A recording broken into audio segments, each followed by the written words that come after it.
Srimad Bhagavad Gita, Chapter 17, The Divisions of Faith.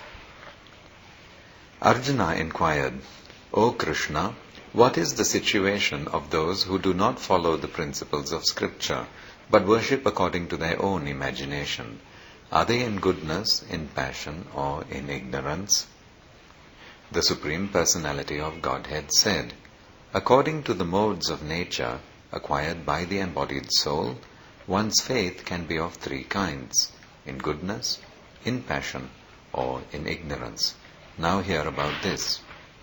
O son of Bharata, according to one's existence under the various modes of nature, one evolves a particular kind of faith. The living being is said to be of a particular faith according to the modes he has acquired. Men in the mode of goodness worship the devas. Those in the mode of passion worship the demons, and those in the mode of ignorance worship ghosts and spirits. Those who undergo severe austerities and penances not recommended in the scriptures, performing them out of pride and egoism, who are impelled by lust and attachment, who are foolish and who torture the material elements of the body, as well as the supersoul dwelling within, are to be known as demons. Even the food each person prefers is of three kinds, according to the three modes of material nature. The same is true of sacrifices, austerities, and charity. Now hear of the distinctions between them. Foods dear to those in the mode of goodness increase the duration of life, purify one's existence, and give strength, health, happiness, and satisfaction. Such foods are juicy, fatty, wholesome, and pleasing to the heart. Foods that are too bitter, too sour, salty, hot, pungent, dry, and burning are dear to those in the mode of passion.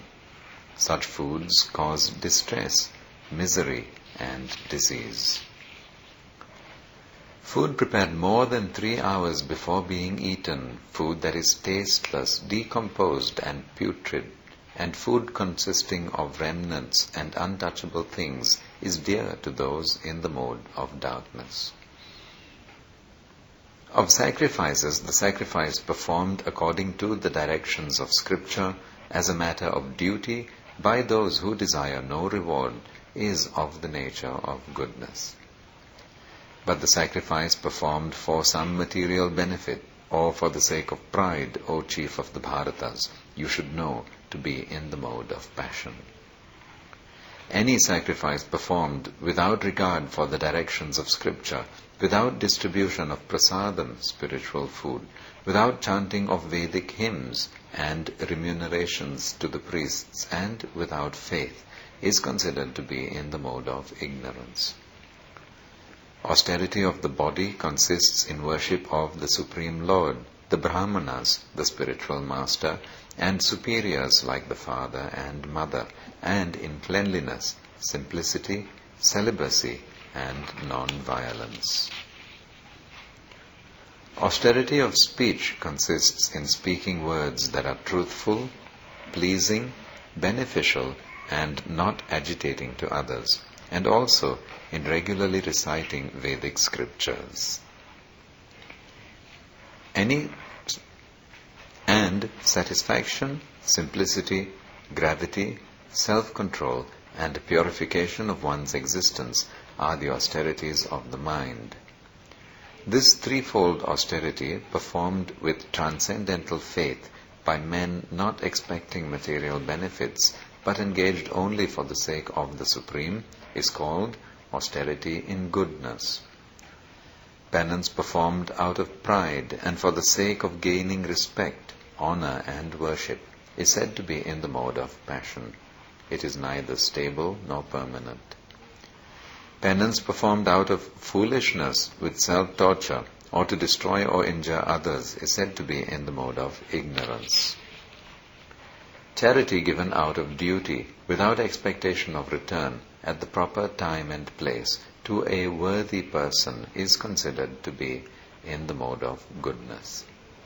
But charity performed with the expectation of some return or with a desire for fruitive results, or in a grudging mood, is said to be charity in the mode of passion. And charity performed at an impure place, at an improper time, to unworthy persons, or without proper attention and respect, is said to be in the mode of ignorance.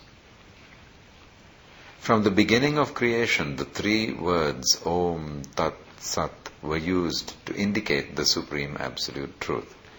These three symbolic representations were used by Brahmanas while chanting the hymns of the Vedas and during sacrifices for the satisfaction of the Supreme. Therefore, transcendentalists undertaking performances of sacrifice, charity and penance in accordance with scriptural regulations begin always with Om to attain the Supreme. Without desiring fruitive results, one should perform various kinds of sacrifice, penance and charity with the word Tat. The purpose of such transcendental activities is to get free from material entanglement.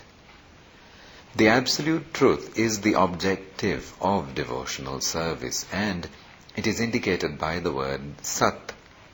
The performer of such sacrifice is also called Sat, as are all works of sacrifice, penance and charity which, true to the absolute nature, are performed to please the Supreme Person, O son of Pritha.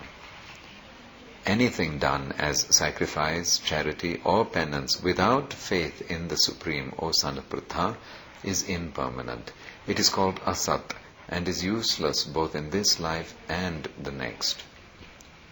Thus ends Shraddha Traya Vibhaga Yoga, the 17th chapter of the perfect Upanishad and beautiful Yoga Shastra, Srimad Bhagavad Gita, which was spoken by Lord Shri Krishna himself to Arjuna, and which is found in the Bhishma Parva section of the great epic, the Mahabharata, which was composed by the great sage Vyasadeva in 100,000 verses.